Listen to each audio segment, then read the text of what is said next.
Everyone, welcome back to UGC plugin. तो आप बहुत सारी वीडियोस देख रहे हो रिगार्डिंग योर सब्जेक्टिव पेपर, ढूंढ रहे हो कि हम कहाँ से चीज़ें कर सकते हैं फॉर एचपीएससी।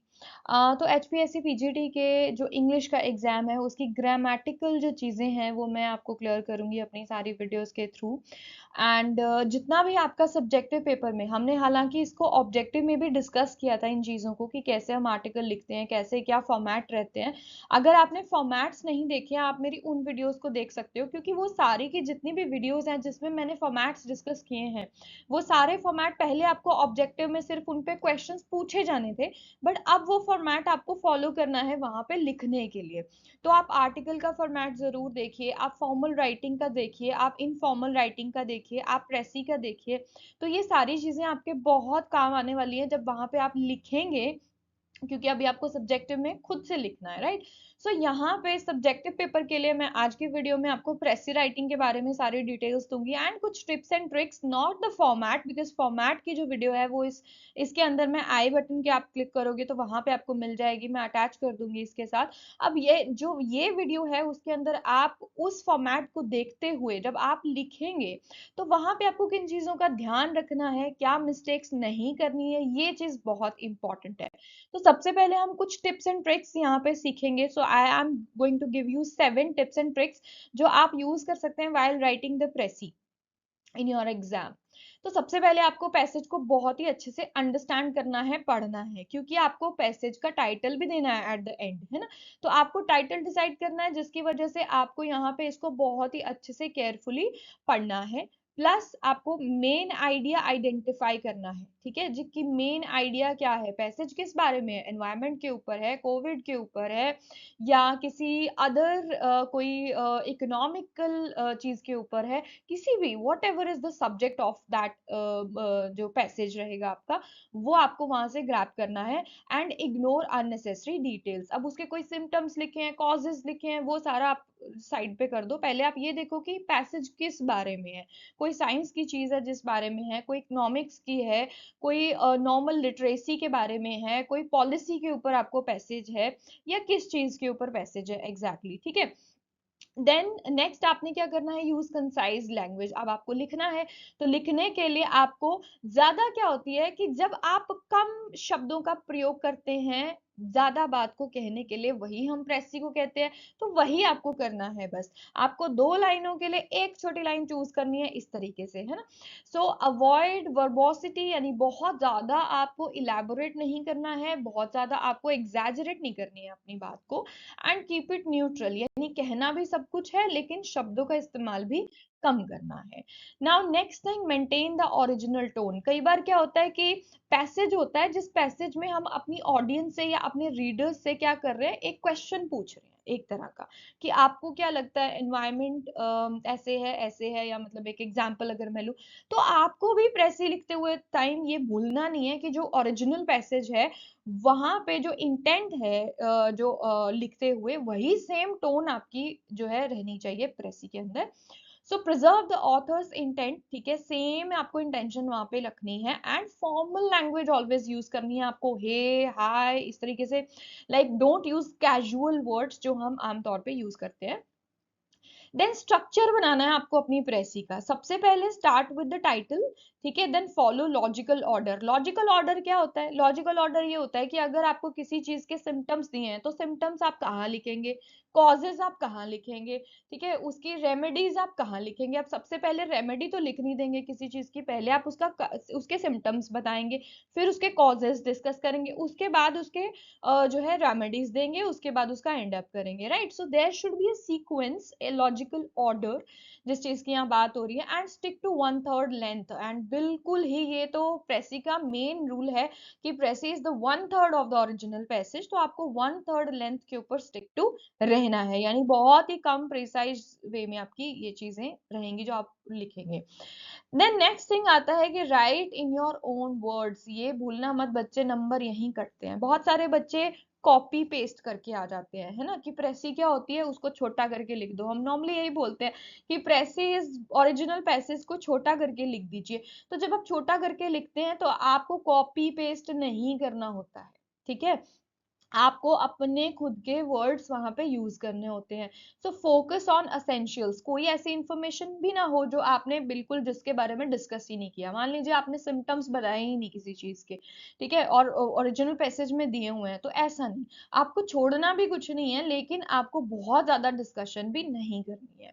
देन रिवाइज कीजिए उसे, और अगर आपको लगता है कोई ग्रामेटिकल मिस्टेक आपसे हुई है, क्योंकि वो सब्जेक्टिव पेपर रहेगा, तो वहां पे ये चीजें चेक होंगी, आपने कहाँ पे ए एन दाल लगाया है, या कहाँ पे आपने क्या चीज देयर लिख दिया या देयर लिख दिया। These are common mistakes which I am telling you, कि आप लोग बहुत ज्यादा कॉमनली लिखते वक्त हम ऐसा कर देते हैं, क्योंकि हमारी राइटिंग की जो स्किल है आजकल हम कहीं यूज नहीं करते हैं, हम कोई लेटर नहीं लिखते हैं डेली बेसिस पे, हम कोई मतलब एक एग्जाम टाइम में ही हमने इतना लंबे क्वेश्चंस जब लिखे होंगे तो लिखे होंगे, वर्बली हम बहुत ज्यादा काम करते हैं, बट हम रिटन वर्क कम हो गया है हमारा, जिसकी वजह से प्रैक्टिस, लैक ऑफ प्रैक्टिस हम देखते हैं अपने आप में। तो वो आपको सिली मिस्टेक्स नहीं करनी है, क्योंकि वहीं पे नंबर कटते हैं। ठीक है, so stay within word limit, ये बहुत ही इंपॉर्टेंट है। And verify the accuracy. Precis लिखने के बाद सिर्फ ये मत देखते रहना कि मैंने कितनी लाइनों में लिखा है, उसको 1/3 लिखा है कि नहीं लिखा है, वो देखना इंपॉर्टेंट है। बट आपने लिखा जो है वो सही लिखा है या नहीं लिखा, ये भी देखना उतना ही इंपॉर्टेंट है। अदरवाइज वो उसका कंसाइज करने का कोई मीनिंग ही नहीं रह जाएगा, अगर आपने उसमें ग्रामेटिकल मिस्टेक्स बहुत ज्यादा कर दी हैं तो। ठीक है, क्योंकि आप उसे अपने शब्दों में लिखेंगे तो ग्रामेटिकल मिस्टेक्स होने के चांसेस भी होते हैं। लास्ट में आपको क्या कॉमन मिस्टेक्स हैं जो अवॉइड करनी है। देखिए, अपने ओपिनियंस वहां पे ना दीजिए कि हाँ एनवायरनमेंट को हम ऐसे सेव कर सकते हैं, वैसे कर सकते हैं। नो, आपको कुछ भी ऐसा ऐड ऑन नहीं करना है अपनी तरफ से। देन अवॉइड न्यू इन्फॉर्मेशन, कोई भी अभी तक की जो मतलब पैसेज के आउट ऑफ जो इन्फॉर्मेशन है, अगर आपको लगता है मैं वो इसमें डाल देती हूँ, तो ऐसा नहीं करना है। एंड कोई भी कोटेशन भी अगर आप डालना चाह रहे हो तो वो भी अवॉइड कीजिए। ठीक है, सो ये सारी चीजें आपने ध्यान में रखनी है व्हाइल अटेम्प्टिंग द प्रेसी राइटिंग। ये आपका प्रीवियस जो पेपर था विच वाज सब्जेक्टिव पेपर, जो एचपीएससी का पीजीटी का इंग्लिश का था, तो वो पेपर की आपकी प्रेसी है ये। So write a precis for the following passage, provide an appropriate title. ठीक है जी, आपको टाइटल देना है और इसको प्रेसी लिखना है। ये 8 नंबर का प्रेसी है और 2 नंबर टाइटल के हैं स्पेशली, इसीलिए मैंने कहा कि पहले उसको मेन कोर को पढ़ो, पैसेज है किस चीज पे है, क्योंकि आपको टाइटल लिखना है उसके लिए एक अच्छा सा। So the coffee plant, an evergreen shrub or small tree of African origin, brings to produce fruit 3 and 4 years after being planted. The fruit is hand gathered when it is full ripe and a reddish purple in color. The ripened fruit of the coffee shrubs are processed where they are produced to separate the coffee seeds from their covering and from the pulp. Two different techniques are in use, दो चीजें इसमें use होती हैं, a wet process and a dry process। ठीक है, in the wet process अब क्या होगा कि first the fresh fruit is pulped by a pulping machine. Some pulp still clings to the coffee, however, and this residue is removed by fermentation in tanks. The few remaining traces of pulp are then removed by washing.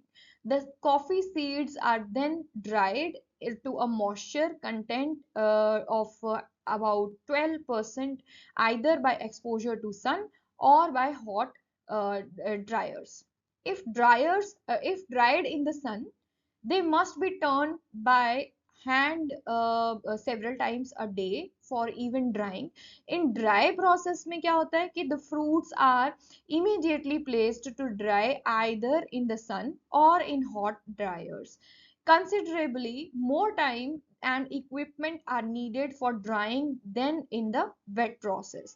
When the fruits have been dried to a water content of about 12%, the seeds are mechanically freed from their covering। ठीक है जी, तो इन्होंने पूरा process आपको बताया है कि जो अफ्रीका के ओरिजिन में मतलब छोटे ट्रीज हैं, उनसे कैसे हम कॉफी प्लांट से हम कैसे मतलब पूरा एक उसको निकालते हैं फ्रूट को, और उससे कैसे कॉफी बीन्स को स्प्रेड आउट मतलब एक सेपरेट आउट करते हैं। तो ये पूरा पैसेज है। अब इसको आपको प्रेसी में लिखना है, तो यहाँ पे मैंने इसको आपके लिए प्रेसी को सॉल्व किया है। So this is how you have to write. अब आपने पढ़ लिया तो आपको ये तो पता लग गया कि इट इज द प्रोसेस, जिसके अंदर हमें पूरा बताया कि ये प्रोसेस है।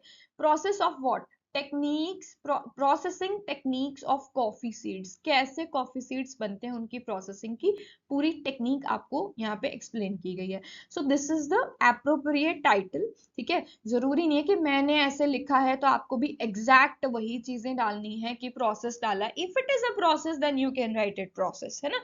If it is a procedure, step by step आपको कोई चीज बताई गई है तो आप उसको प्रोसीजर लिख सकते हैं। So there are you have to be very mindful while writing the title, तो वो आपको करना पड़ेगा। So the coffee plant, a shrub of African origin, starts producing, वो कब स्टार्ट करता है प्रोड्यूसिंग? 3 to 4 आफ्टर प्लांटिंग, ठीक है। ये एग्जैक्ट कॉपी नहीं है, okay. So the ripe fruit reddish purple in colour, अब इसमें मैंने कॉमा डाल डाल के आपको ये चीज बता दिया है कि 2-3 चीजें जो उन्होंने बताया है कि कैसे हम सेपरेट करते हैं और क्या चीजें हम देखते हैं। So is hand picked and processed to separate seeds from the pulp using 2 methods, 2 methods बताए थे वहां पे, wet and dry, दोनों मेंशन करने हैं, हम कोई इंफॉर्मेशन ड्रॉप तो नहीं करेंगे। So the wet, in the wet process क्या होता है? फ्रूट्स आर पल्प्ड, फ्रेगमेंटेड, अब इसको इस तरीके से लिख दिया, हमें फुल सेंटेंस लिखने की कोई जरूरत नहीं है कि फर्मेंट करते हैं उसको, मतलब फ्रूट्स के पल्प को निकालते हैं, फिर उसको फर्मेंटेशन होती है, फिर उसको वॉश किया जाता है एंड उसको ड्राई किया जाता है मॉइस्चर लेवल पे 12% पे, या तो सन के थ्रू या तो फिर हॉट एयर के ड्रायर्स के थ्रू, ठीक है। For even drying under the sun, fruits must be frequently turned, ठीक है जी।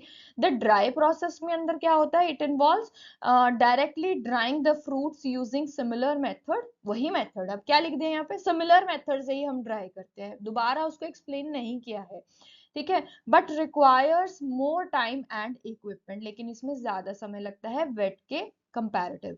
सो वंस ड्राइड, अगर एक बार ड्राई हो जाते हैं, seeds are mechanically freed from their covering. So ऐसा नहीं है कि कवरिंग वहां से वर्ड नहीं लिया, फ्रेड वहां से वर्ड नहीं लिया, बट उसका जब सेंटेंस बना है, what I am trying to teach you is कि जब हम एक सेंटेंस फॉर्मेशन कर रहे हैं तो it is not the exact copy of the original passage. Got it? I hope you got it. अगर आप ध्यान से इसको खुद भी पढ़ेंगे, आपके प्रीवियस पेपर के अंदर है ये, तो आप खुद भी इसकी अपने वर्ड्स के अंदर पैसी बना सकते हैं, बट कैसे बनानी है मैंने वो आपको चीज बता दी है। And what else you want to learn from grammar portion, you can write it down in the comment section, और अगर कोई डाउट है, कुछ भी पूछना है, वो भी आप लिख सकते हैं मुझे कमेंट सेक्शन में, I will reply over there. So stay tuned for more videos on grammar for subjective paper HPSC PGT English. Thank you.